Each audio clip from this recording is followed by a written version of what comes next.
Anderson Tendulkar series का आखिरी test match बहुत ही रोमांचक मोड़ पे पहुंच चुका है। ओवल टेस्ट में भारत ने इंग्लैंड को जीत के लिए 374 रन का लक्ष्य दिया है, लेकिन ये लक्ष्य हासिल करना आसान नहीं है। क्यों आसान नहीं है और इंग्लैंड के लिए ये चुनौती इतनी बड़ी क्यों है, वो बताएंगे मेरे साथ ही रविराज। तो रविराज, अगर हम बात करें जो टारगेट दिया है भारत ने इंग्लैंड को, कितना मुश्किल उनके लिए होने वाला है, खास तौर पर तब जबकि उनके हाथ में विकेट जो है वो कम रह गए। बिल्कुल, विकेट कम रह गए। पहले यही चीज़ क्लियर आपको करना होगा कि एक प्लेयर उनके बैटिंग करने नहीं आएँगे, क्रिस वोक्स। वो इंजर्ड हो चुके हैं और उनकी जो कंडीशन है वो बैटिंग करने लायक नहीं है।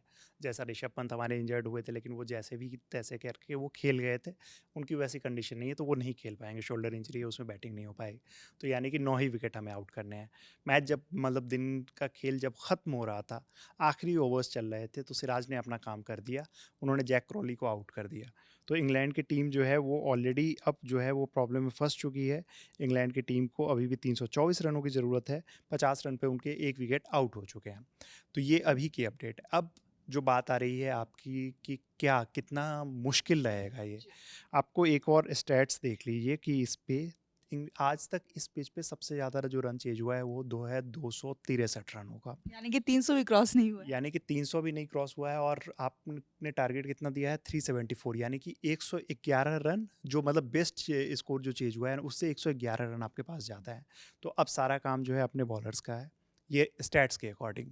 पिच के अकॉर्डिंग आप बात करेंगे तो पिच ऐसी नहीं दिख रही है कि 263 रन के अंदर रुक जाए।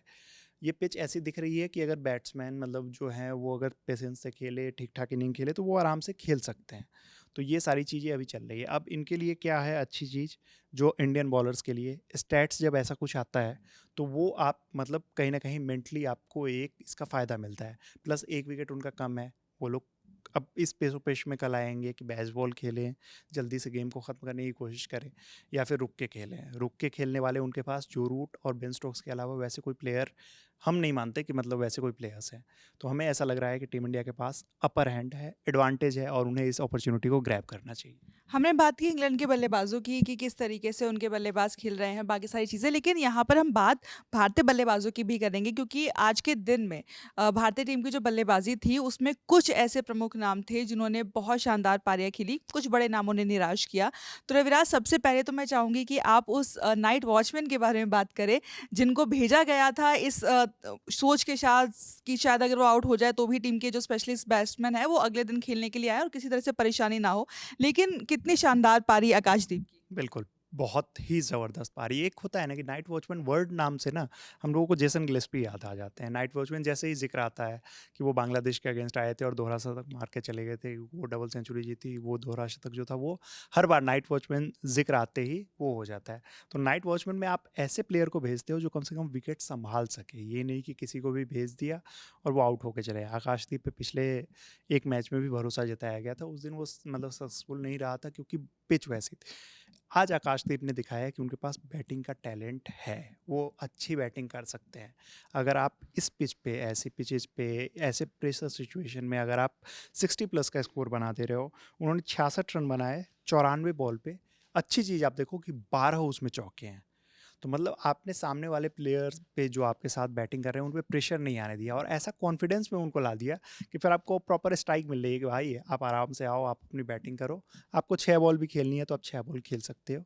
और जो शॉट्स उन्होंने लगाए, एक जो पुल शॉट उन्होंने लगाया, वो क्या क बेहतरीन शॉट था। मतलब ऐसे बहुत सारे शॉट्स उन्होंने लगाए, तो उन्होंने दिखाया है कि मेरे अंदर जो है पावर हिटिंग अवेलेबल है। उसके बाद विकेट भी मुझे रोकना आता है। 94 बॉल्स उन्होंने टोटल खेली है।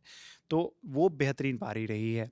इसके अलावा 1-2 और जो गेम चेंजिंग मोमेंट रहे हैं ना, आपको रवींद्र जडेजा को नहीं भूलना चाहिए। वो 53 रन बहुत इंपॉर्टेंट होने वाले हैं आपके लिए। आपको वॉशिंगटन सुंदर को नहीं भूलना चाहिए, जो वॉशिंगटन सुंदर ने आखिरी में जो किया है ना, जो बेसबॉल का कारनामा उनको करके दिखाया। दिखाया कि बेसबॉल नाम की चीज़ क्या होती है। शुरुआत तो थोड़ी स्लो ली उन्होंने, लेकिन आखिरी के जो 15-16 गेंद रहे हैं ना, उसमें जो उन्होंने भूत बनाया है ना उन लोगों वो को। भी तब जब आपके हाथ में सिर्फ एक ही विकेट बचा था। बिल्कुल, उन्होंने बनाए हैं 46 बॉल पे 53 रन, लेकिन आप ये मान के चलो कि 29-30 बॉल तक वो बहुत बहुत कम रन थे, उनके 10-10 के रन के अराउंड थे, वो आराम से टेस्ट क्रिकेट खेल रहे थे। जब उन्हें लग गया कि एक विकेट जहाँ पे मोहम्मद सिराज आउट हुए हैं, वहाँ से फिर उनको समझ आ गया कि भाई अब तो हमें एरियल फुल रूट टाइम। अपनाओ। तो उसके बाद जो उन्होंने बैटिंग की है, उन्होंने अपनी पारी में 4 चौके और 4 छक्के मारे हैं। टेस्ट क्रिकेट में ऐसा बहुत कम देखने को मिलता है कि मतलब ऐसे एक इनिंग में 4 छक्के कोई भी मारे, वो ऋषभ पंत जब तक ना हो, तो उस तरीके की चीज़ें। लेकिन दिखाया है वॉशिंगटन सुंदर ने जिस चीज़ के लिए उनको रखा गया है कि आप चलो ठीक है, एक प्रॉपर बैटर की तरह ही खेलो। पिछले मैच में उन्होंने पिछले इनिंग में से मतलब मैच में सेंचुरी मारी थी। इस इनिंग में उन्होंने दिखाया है कि उनके अंदर क्या एबिलिटी है। तो एक मतलब उन दोनों की पारियाँ भी रही है। और सबसे इम्पोर्टेंट जो मुझे एक मोमेंट लगता है ना, वो मोहम्मद सिराज ने जो जैक क्रॉली को आउट कर दिया है ना, ये इंग्लैंड पे अब एक साइकोलॉजिकल प्रेशर आएगा, क्योंकि 50 पे 0 जाते हैं ना, उसका और इसमें बहुत अंतर आ जाता है। अब उनके पास 8 ही विकेट वजह से बाकी बचे हुए हैं। तो अब देखते हैं कि कल जो है वो उनका मतलब उनकी कोशिश यही होगी कि पहला सेशन कैसे भी खेल जाओ। या तो वो बैच बॉल खेलेंगे, अगर रोकने की कोशिश की तो इंग्लैंड इस मैच को बहुत आराम से हारेगी, जो हमें लग रहा है।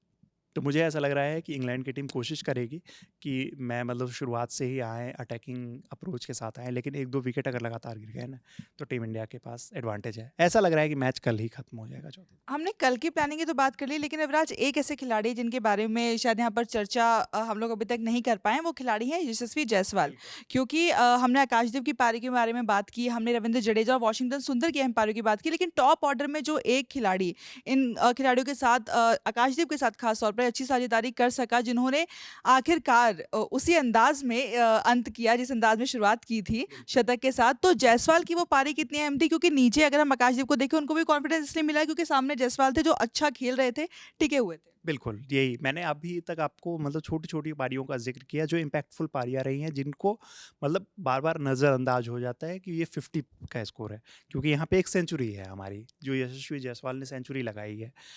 अब वो सेंचुरी जहाँ पे मतलब मैंने वो कहा ना कि अगर आपके लिए 53 रन क्रूशियल है, तो आप सोच सकते हो कि कोई सेंचुरी कितनी अहम हो सकती है यहाँ पे।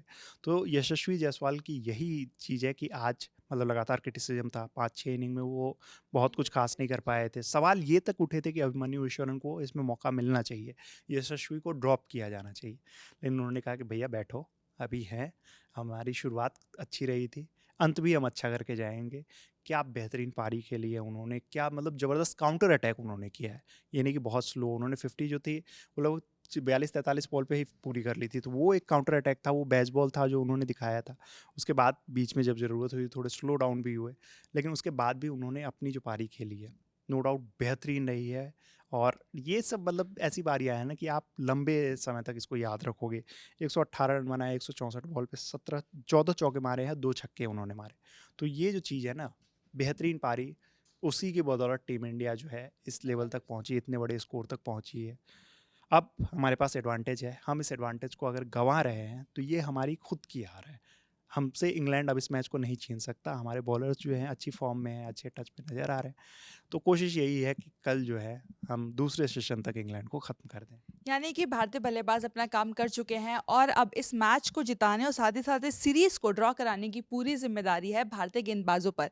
हमने इस पूरी सीरीज में देखा है कि भारतीय गेंदबाजों ने बहुत अच्छा प्रदर्शन किया है। बुमराह भले ना हो, लेकिन बुमराह के बिना भी हम इस सीरीज में टेस्ट जीते हैं।